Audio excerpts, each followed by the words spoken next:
Cambridge IELTS 3 by the University of Cambridge Local Examinations Syndicate. Published by Cambridge University Press. This recording is copyright. Test 1. You will hear a number of different recordings and you will have to answer questions on what you hear. There will be time for you to read the instructions and questions and you will have a chance to check your work. All the recordings will be played once only. The test is in 4 sections. Write all your answers in the listening question booklet. At the end of the test, you will be given 10 minutes to transfer your answers to an answer sheet. Now turn to Section 1.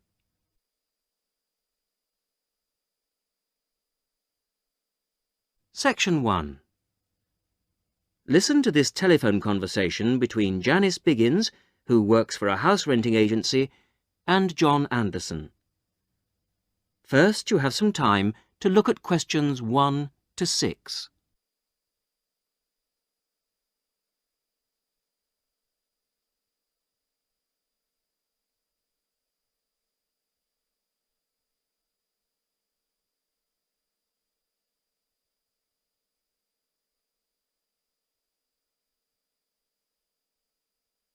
You will see that there is an example which has been done for you.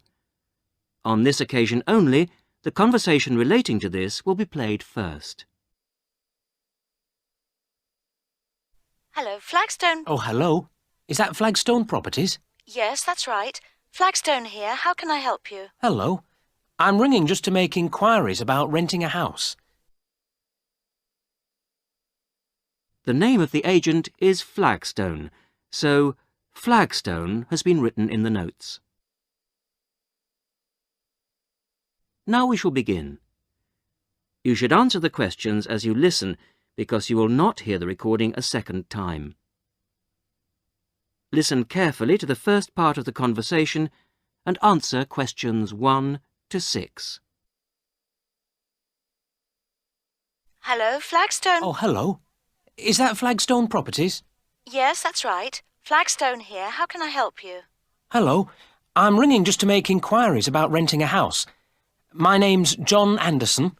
Yes, Mr. Anderson. What sort of thing were you looking for? 2-bedroom house with garden. Well, yes, sir, that shouldn't be any problem. Just to let you know that our main areas, the main areas we deal with are the city centre itself. City centre, uh-huh. And the north suburbs. Oh, well, we were most interested in the northern areas, actually. Right, yes. What sort of price were you thinking of? Well, could you give me some idea? Certainly. It really ranges from £250 per month. Only £250? Yes, to about £500, depending on a number of different factors. Oh, what does it depend on? Well, obviously the quality of the area, and then whether there's a garden. Oh, well, as I said, we'd want a garden. And a garage pushes up the price. Right. Well, we wouldn't necessarily need one. I think about £350 a month would be our limit. OK. Well, would you like to have a look at a couple of properties, sir? Yes, that'd be great. Looking at our files, I think we've got 2 which might suit you. Oh, hang on. I'll just get a pen. Right. OK, well, there's one on West Park Road, which is £325 a month. Uh-huh. Are the bills included? Well, that one just includes the water bill. OK, right. And the second house is in Tithe Road. I'll just spell that for you, OK? Yep. Tithe Road. Yeah, got that. And how much is that one? That's £380. £380. Is that including water? No, I'm afraid not, but it does include the telephone rental. Oh, well, that's not too bad then. Before you hear the rest of the conversation, you have some time to look at questions 7 to 10.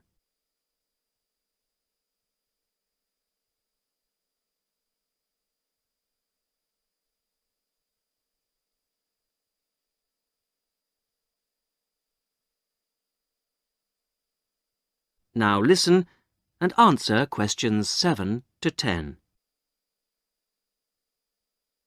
So when would you be available to see them? Well, I'll be in town next week, say Thursday. No, I'm sorry, we don't have any availability for Thursday. How about Wednesday afternoon? OK. That's fine. Would 5 be OK? Yes, fine. 5 o'clock it is. Just come to the Flagstone offices. Oh, before I forget, what sort of things do I need to get done, to rent with you? Well, the most important thing is a letter from your bank. No problem. And then a reference letter from your employer. Yes, that's OK. Great. And then we would need you to give 2 weeks' notice of moving in. Right, 2 weeks' notice. And what about a deposit? That's 1 month's rent, whatever the amount is. OK. 1 month. Is that it? No, sorry, one more. You will have to pay for the contract. Oh, yes, I'd forgotten about that. OK, fine. So I'll start arranging those, and I'll see you next week. Yes. Thanks very much. Bye. Goodbye.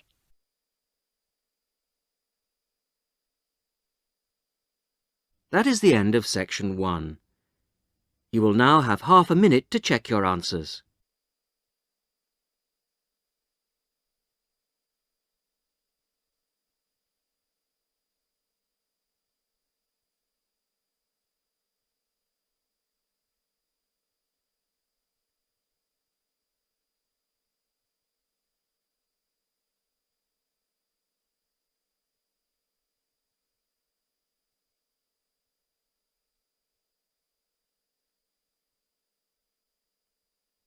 Now turn to section 2.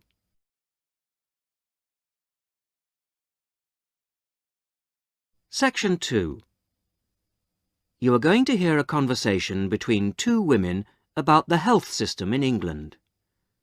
First, you have some time to look at questions 11 to 17.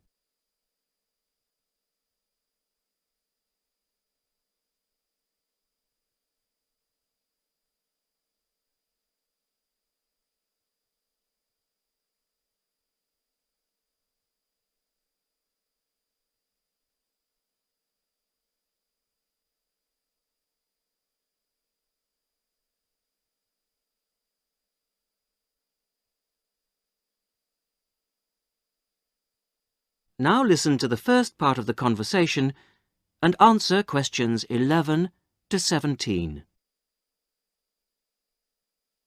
Hello, Mrs. Sutton. Come in. How are you settling in next door? Have all your things from Canada arrived yet? I thought I saw a removals van outside your house yesterday afternoon. Yes, they came yesterday. We spent all day yesterday arranging them. It's beginning to feel a bit more like home now. Oh, that's good. Look, come in and sit down. Are you all right? You look a bit worried. Well, I am a bit. I'm sorry to bother you so early, Mrs. Smith, but I wonder if you could help me. Could you tell me how I can get hold of a doctor? Our daughter, Anna, isn't very well this morning, and I may have to call somebody out. She keeps being sick, and I am beginning to get a bit worried. I just don't know how the health system works here in England. All I know is that it's very different from ours back in Canada. Well, I don't know really where to start. Let me think. Well, the first thing you have to do is find a family doctor. Sometimes we call them general practitioners as well. Right. And register with him or her. If you live here, you've got to be on a doctor's list. If you're not, things can be a bit difficult. Nobody will come out to you if you're not registered. Anyway, they work in things called practices. Sort of small groups of family doctors all working together in the same buildings. Now, what you've got to do this morning is register with one of them. There are 2 practices near here, so we're quite well off for doctors in this part of Manchester. There's the Dean End Health Centre, about 10 minutes walk away. And there's another practice in South Hay. That's about 5 minutes away, going towards the town centre. We're registered at the Dean End one, but they're both OK. There are about 6 doctors in our practice and 4 in the other, so ours is quite big in comparison, and the building and everything's a bit more modern. South A is a bit old-fashioned, but the doctors are okay. Their only problem is that they don't have a proper appointment system. Sometimes you have to wait for ages there to see someone. Anyway, you go to the receptionist in whichever health centre and ask her to register you with a doctor there. You have to fill in a form, but it doesn't take long. Ours is called Dr. Jones, and we've been going to him for years, ever since we moved here 15 years ago. I wouldn't say he's brilliant, but I suppose he's all right, really. We're used to him now. They say he's very good with elderly people, but he does tend to get a bit impatient with children. Listen, the one who's supposed to be really good with small children is Dr. Shaw. I've heard lots of people say that. She's young and she's got small children of her own, so you could try registering with her. And if her list's full, I heard somebody say the other day that there's a really nice young doctor at South Hay, a Dr. Williams. He holds special clinics for people with back trouble, but that's not really your problem, is it? Now you have some time to look at questions 18 to 20.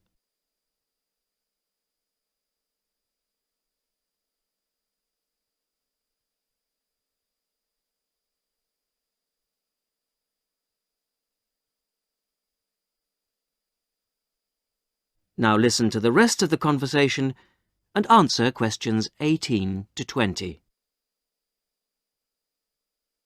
If you want a doctor to visit you at home, you have to ask for a home visit. You're supposed to do that before 10:30 in the morning, but obviously if it's an emergency, you can phone at any time, night or day. It might not be your doctor that comes, though. It's quite often one of the other doctors in the practice. It doesn't really seem to make much difference. Right. Otherwise, you make an appointment to see your doctor at the health centre. You usually get seen the same day. Not always, of course, but usually, as I say. They hold surgeries between 9 and 11:30 every weekday, and from 4 to 6:30 Monday to Thursday. Saturdays are only for emergencies. I see. When the doctor sees you, he gives you a prescription. He writes what medication you need on it, and you take it to a chemist shop. There's one opposite the centre. If it's for a child under 16, you don't have to pay, so if it's for Anna, there's no problem. The same thing goes if you're unemployed or retired, or if you're pregnant. Just as well, because it's not cheap. You pay the same price for each item the doctor has prescribed. At the moment, it's something like £5 per item. So you pay for the medication, but the consultation with the doctor doesn't cost you anything. It's completely free as long as you're a resident here. You're going to be here for 3 years, aren't you? So, there shouldn't be any question of you paying anything to see the doctor. So that's one less problem to worry about. Look, Mrs. Sutton, if you want, I'll sit with your daughter for half an hour if you want to go down to the health centre to register. It's no trouble, really, don't worry. Are you sure you wouldn't mind? That would really help me a lot. I'll ask them if they can send someone round later to see Anna. I think I'll try the Dean End Centre. Good idea. Don't worry about Anna. Right. I'll be back as soon as I can.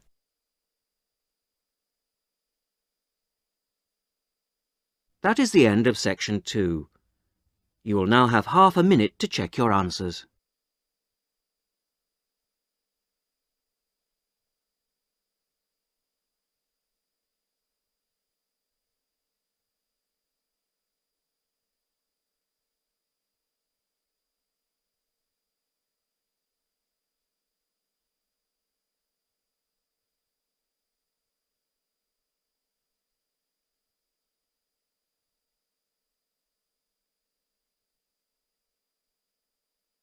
Now turn to section 3.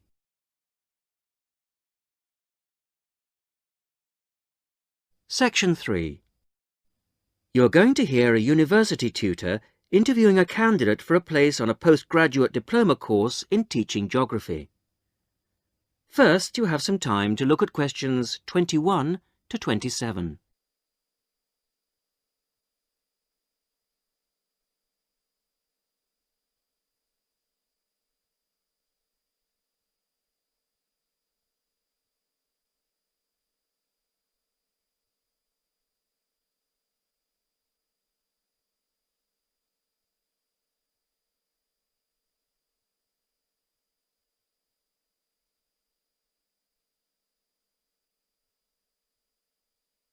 Now listen carefully to the first part of the interview and answer questions 21 to 27.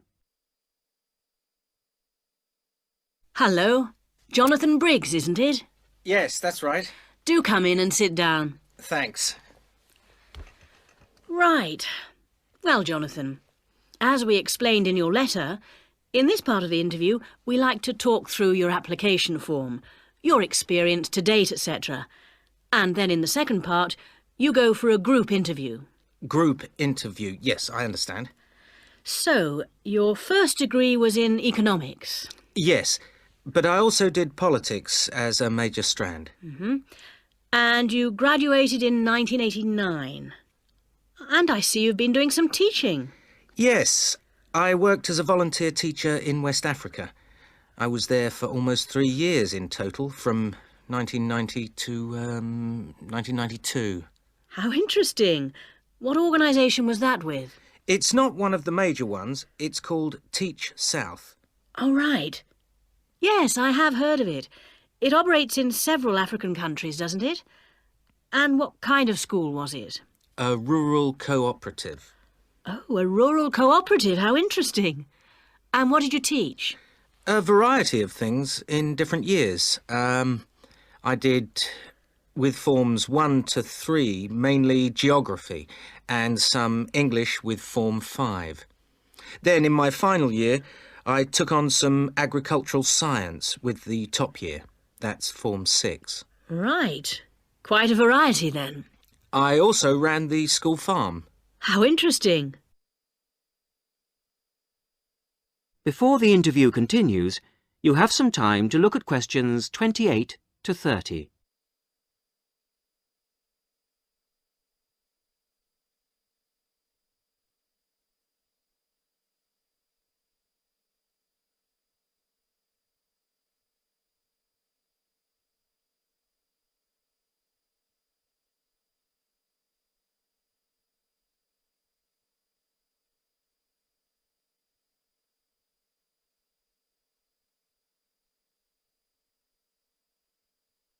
Now listen to the rest of the interview and answer questions 28 to 30. And how did you find the whole experience? I'll be honest with you. At the end of the first year, I really wanted to leave and come home. Oh, why was that? Well, I was very homesick at first and missed my family. Oh, yes, I can understand that. And I also found it frustrating to have so few teaching resources. But I did decide to stay, and in the end I extended my tour to a 3rd year. Right. Things must have looked up then. Yes, we set up a very successful project, breeding cattle to sell locally. Really? And then, after a lot of hard work, we finally got funds for new farm buildings. And you wanted to see things through. Uh-huh. And that's why you want to train to teach geography. Yes. I've had a couple of jobs since then, but I now realise I like teaching best. And I chose geography because it's my favourite subject. And also because I think it has so many useful applications. Well, you certainly have had some interesting work experience. I'll ask you now to go on to the next stage of the interview.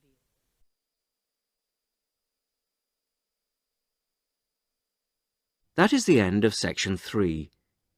You will now have half a minute to check your answers.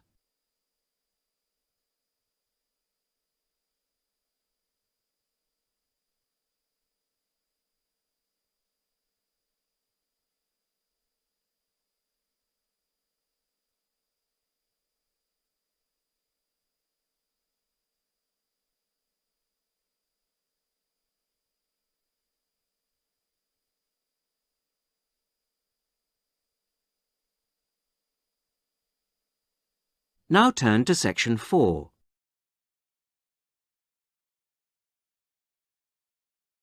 Section 4. You are going to hear a radio talk on back pain given by Dr. Paula Clayburgh of Liverpool's Wilton Clinic. First, you have some time to look at questions 31 to 40.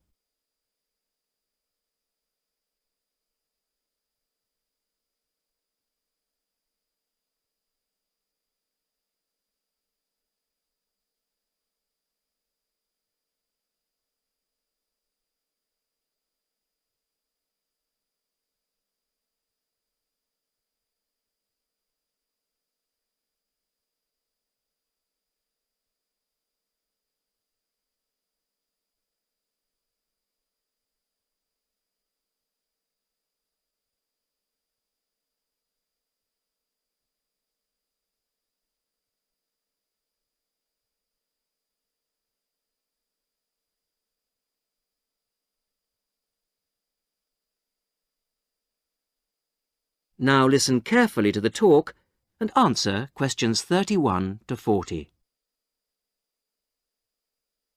Today's Health Council is presented by Paula Clayburgh, who is the Chief Counsellor at Liverpool's famous pain clinic, the Wilton Clinic. Paula. Do you know what Prince Charles, Sevi Ballesteros and Elizabeth Taylor have in common? They all suffer from chronic back pain. In fact, bad backs are one of the most common health problems today, affecting people in all walks of life. The most recent available figures show that about 250,000 people are incapacitated with back pain every day. And many sufferers don't know the cause or the solution to their problem. The majority of our patients at the clinic tend to be women.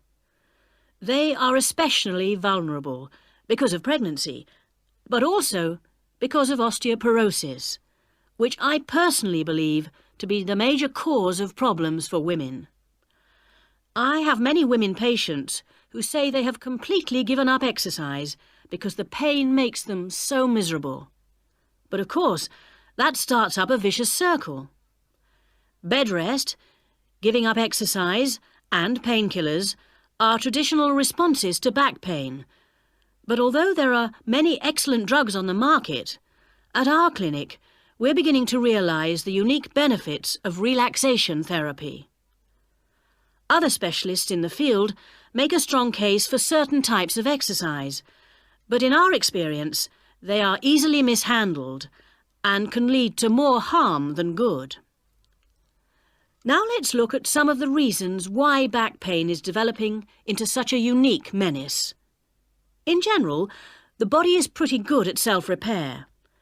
A strain or a blow to a limb, though painful at the time, generally resolves itself. But the body's response to back injury can be very counterproductive. When pain strikes, we attempt to keep the back as immobile as possible, which makes the muscles tense up. Research shows that they often go into spasm, which causes further twisting of the spine. A vicious circle is underway. The second mistake we often make when stricken with extreme back pain is to go to bed and stay there. Although at the clinic we recognise that a short rest in bed can be helpful, up to 2 days, any longer makes our back muscles become weaker and unable to hold up our spine. The pain, therefore, becomes worse. Another problem is being overweight. Anyone a stone or more overweight who already has back pain is not doing himself any favours. Though it won't actually set it off in the first place, the weight will increase the strain and make things worse. The British diet could be partially to blame for the increase in back pain. Over the last 10 years, the average weight of men has risen by 11 pounds and of women by 9 pounds. So much for the causes and aggravations of pain. But what can we do to help? There are many ways in which simple day-to-day care can make all the difference. The first point to watch, of course, is weight. If you are overweight, a diet will make all the difference. Also, studies have shown that just 1 hour sitting in a slouched position can strain ligaments in the back which can take months to heal. At the clinic, we have come to the conclusion that the major cause of the problem is not with the design of chairs, as some have suggested, but in the way we sit in them. It can be useful to get special orthopaedic chairs, but remember, the most important improvement should be in our posture. Another enemy of your back is, of course, your beds. If your bed doesn't give enough support, back muscles and ligaments work all night trying to correct spinal alignment, so you wake up with a tired, aching back. Try out an orthopaedic mattress or a spring-slatted bed. Research shows that both can be beneficial for certain types of back pain. Another hazard for your back are the shock waves which travel up your spine when you walk, known as heel strike. A real find for our patients has been the shock-absorbing shoe insert. A cheap but very effective solution. And you might be better off avoiding shoes with heels higher than 1.5 inches. Though absolutely flat shoes can be a solution for some, others find their posture suffers. Finally, a word about the state-of-the-art relief, the TENS machine. A small battery-powered gadget which delivers subliminal electrical pulses to the skin. Our experience indicates that your money is better spent on the more old-fashioned remedies.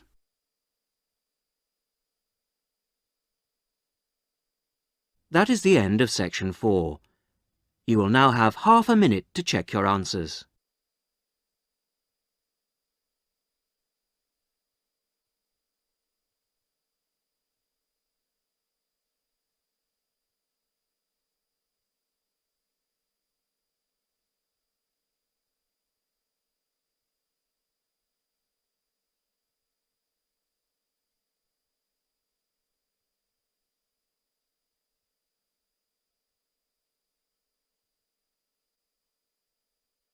That is the end of the listening test.